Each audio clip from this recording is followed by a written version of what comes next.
Hi everyone, and thank you for joining me today at the Taubman Museum of Art. I'm in the museum's exhibition, Outside Eyes, which features works from the museum's permanent collection. And this particular work of art is by the artist Gerald Donato and is untitled. In today's series of videos, you're going to learn several techniques that are inspired by cartoons and illustrative styles. We hope you enjoy these videos, which are brought to you through the support of the Genworth Foundation. Enjoy.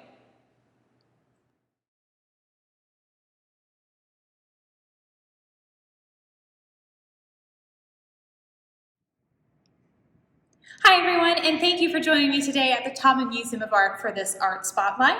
We're going to be investigating this particular work of art within our permanent collection here at the museum. And this is a part of our Outside Eyes exhibit. And as you observe this painting, take into account a few of the details. The colors, the lines and shapes, our characters, what's happening, and even the brushstrokes. This was painted by Gerald Donato in 1982.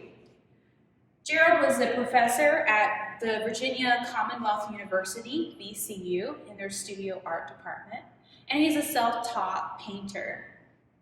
And he would often use visual references taken from pop culture. In this particular work, we see his appropriation of an early Disney precursor to Mickey Mouse known as Steamboat Willie, renamed Mr. Man by Donato. And then you can also see this mysterious feminine muse called Moonface. And these are characters that he would often employ in his artworks in these very whimsical ways, usually doing some mischievous things. A special part of the Outside Eyes exhibit is that we allow individuals from the community to come in and give their viewpoints on the artwork. In this particular case, David B. Morris, a writer of Eros and Illness, commented on this particular piece, and I say, quote, "John Cage's famous advice, get yourself out of whatever cage you find yourself in, playful enough to pun openly on his own name, suggests that art needs the cages that it nonetheless also needs to escape from.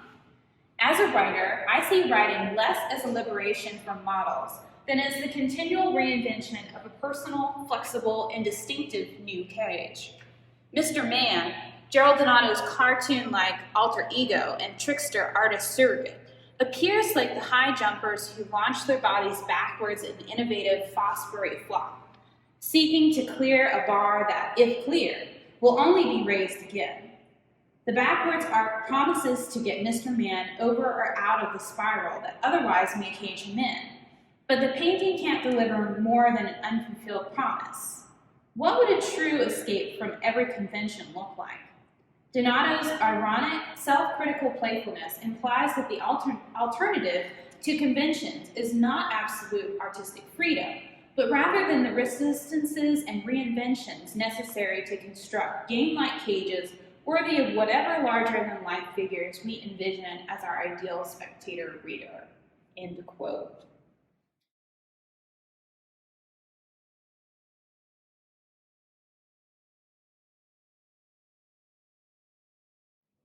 Hi everyone, and thank you for joining me today at the Taubman Museum of Art for this really fun art project. Today we're being inspired by the works in Hunt Sloanim's exhibition, Huntopia. Hunt Sloanim is an artist who creates lots of fantastic, colorful artworks like the ones you see behind me today. He's really famous for these bunny wall portraits. And what Hunt does is he has these morning routines where he paints lots of different bunnies. And we're going to create some bunnies like Hunt Sloanim. We're going to be using a particular drawing exercise called continuous line drawing. And what that means is when you're drawing a picture, you don't lift your pen or pencil off the paper for the entire time you're drawing. So you have to be really calculated in what you're doing. You can do bunnies in different ways. You can do a seated bunny that has smaller details. just a general outline there. You could do a standing bunny.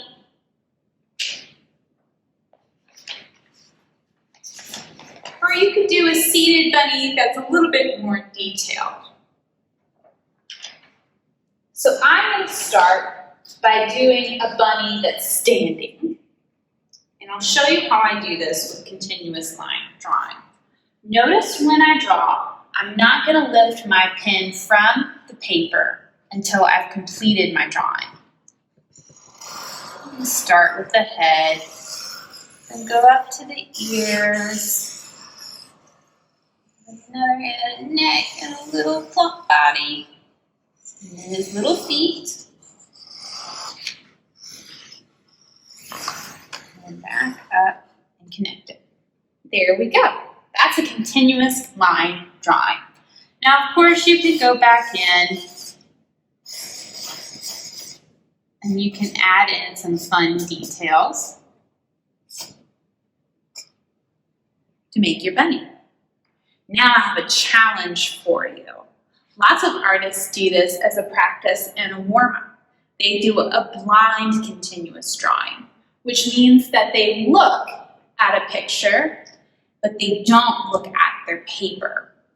So the entire time, I'm going to be looking up here, and I'm going to draw on my paper what I see. And the entire time, I'm not going to lift my pen from the paper.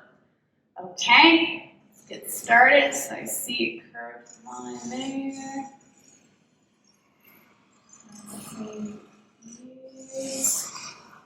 And what's fun about this is going to look a little bit silly because you're not looking at your paper, so you don't really know where your pen is.